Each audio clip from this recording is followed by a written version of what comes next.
today's episode of the Red Pill Investor.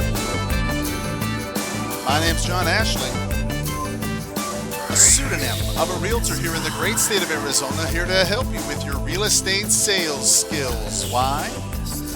Well, it's just sort of my way to pay it forward for all the people who've given me the tips, the tricks, the things to say to get the contract signed when I needed it the most. Their only request of me, well, simply pay it forward. Thank you so much for joining me today on this episode of the Red Pill Investor. And today, what we're going to talk about is a message that's a little bit different.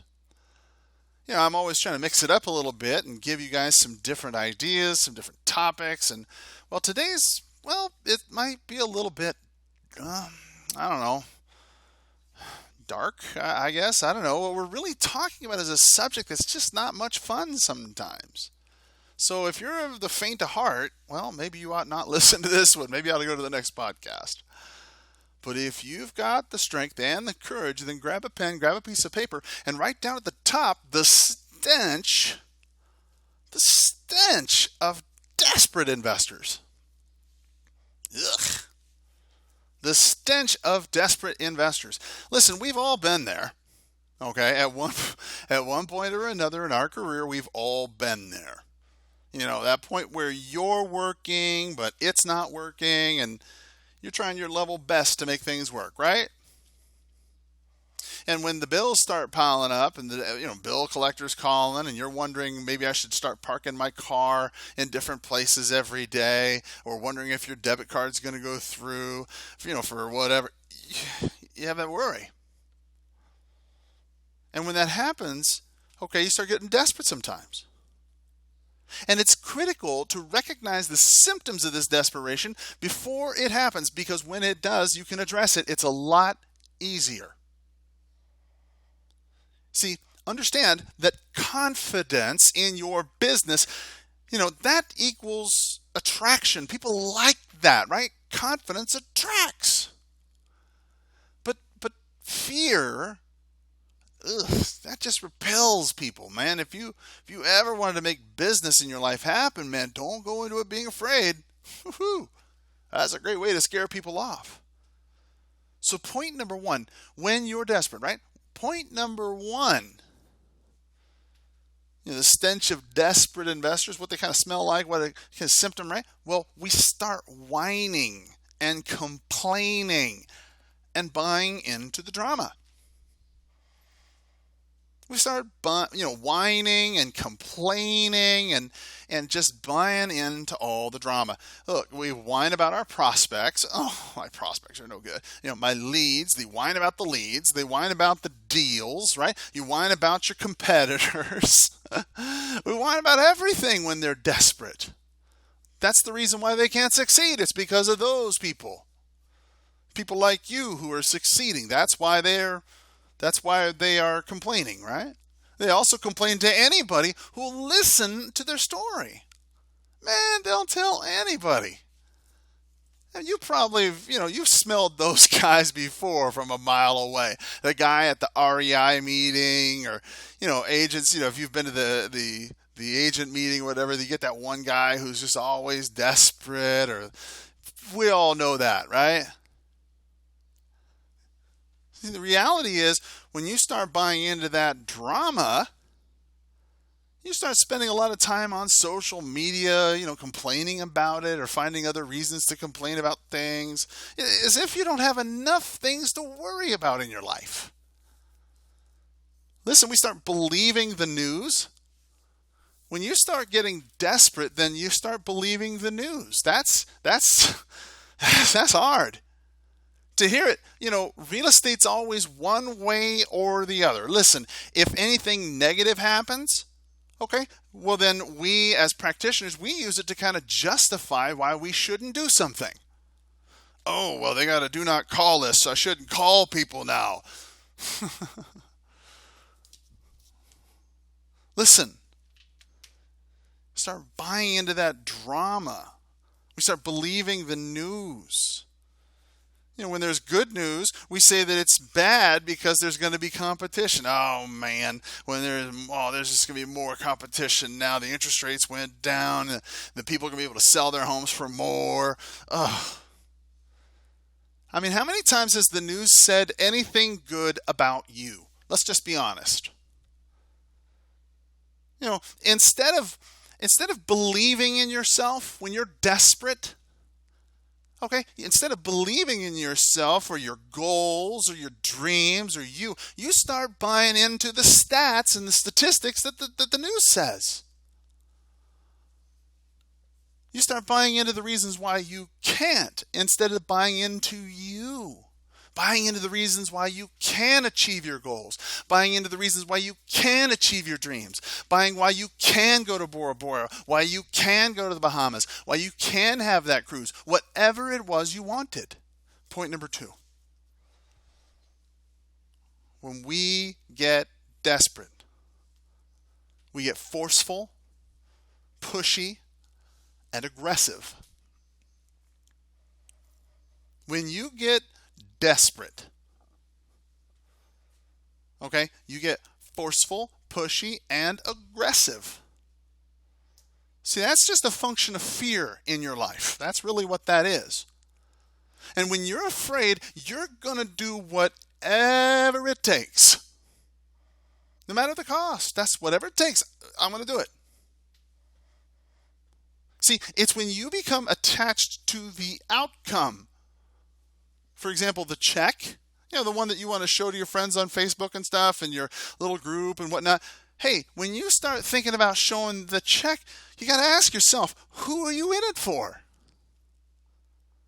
Who are you in it for? When you're in it for the money and you start seeing it slipping away, well, you stop selling and you start telling. You start using forceful language, ridiculous promises, or fear-based sales techniques. That's what we do when we're desperate. Point number 3. We start wild and crazy marketing plans, right? Wild and crazy marketing plans.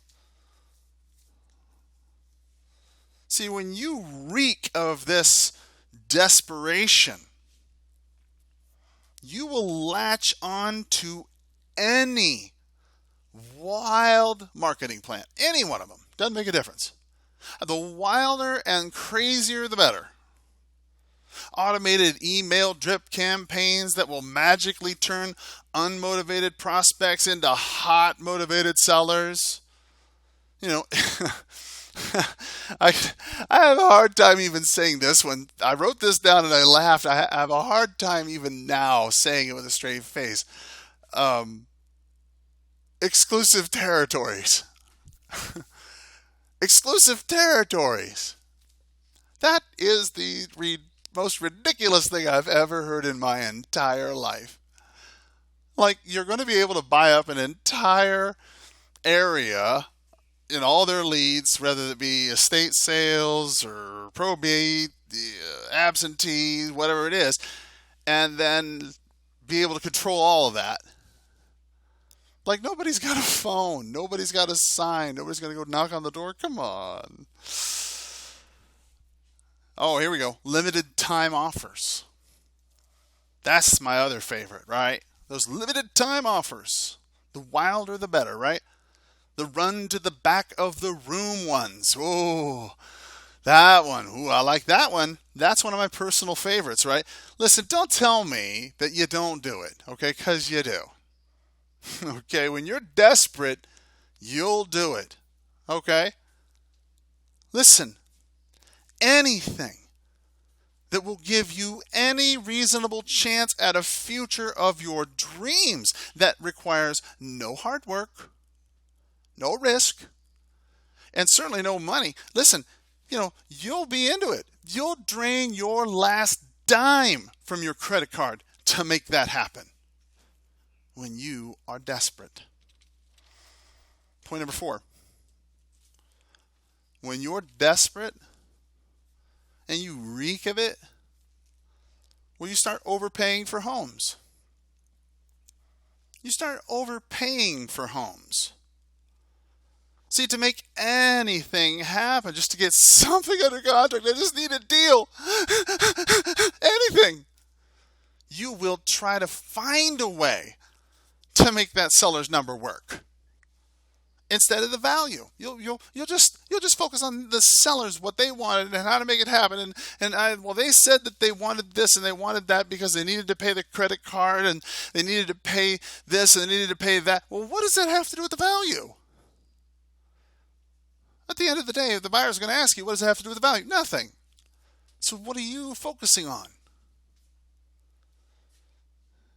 When you think about it, you keep thinking about it, you ignore your gut and you say to yourself, well, there's just this institutional buyer out there that'll do it. I mean, I read about it on a Facebook group, or I got this email from some guru somewhere who said that he's found the magical key to hypnotize people into paying 110%, for 100% homes, I guess. I don't know.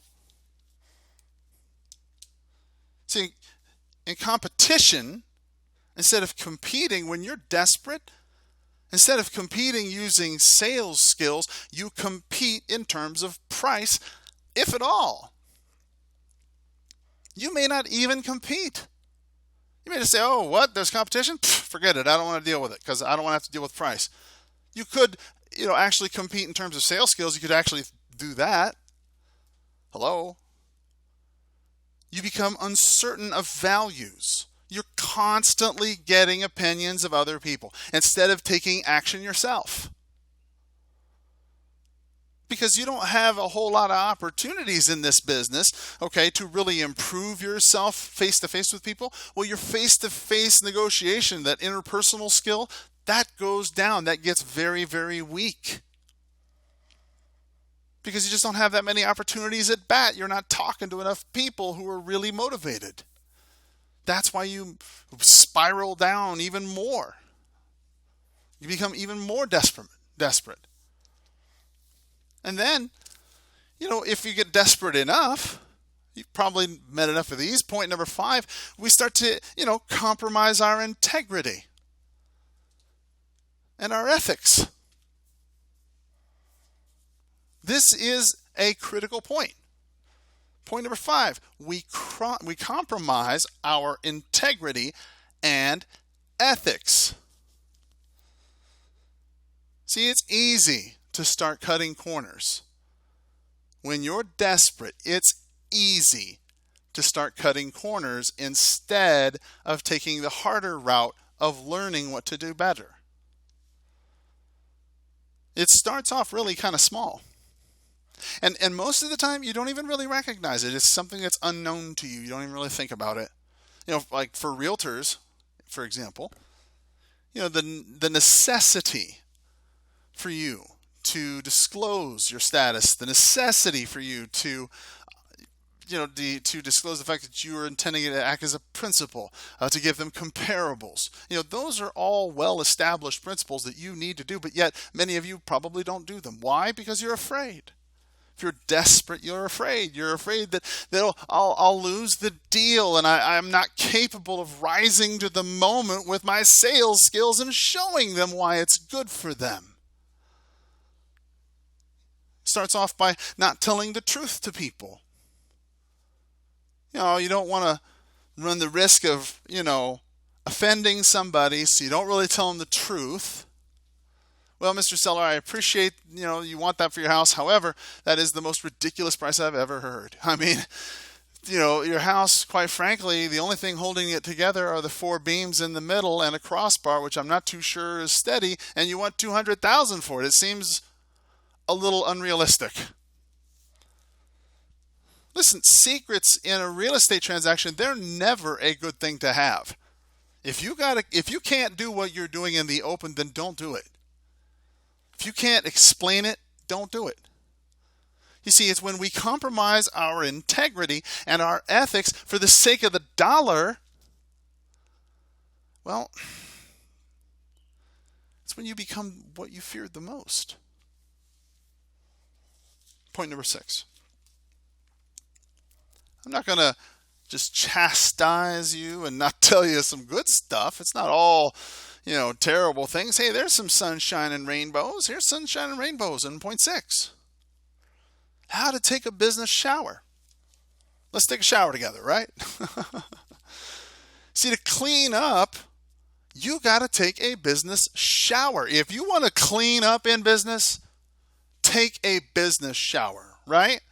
And to take an effective shower, to get that filth off of you, that mindset filth and all these other things you're going through every day that drag you down and slow you down and choke your garden full of weeds. Listen, to do that, you need three things.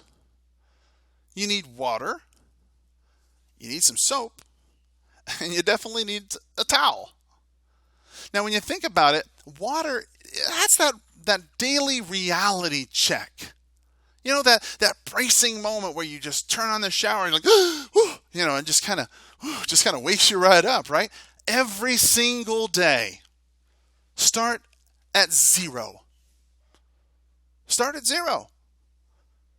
Zero deals. No deals. You got no deals at all. Not one. Zero money. You got no money. You're broke. You know, your bank account's got nothing zeros in it, right? You're afraid to go in there. No leads. No prospects.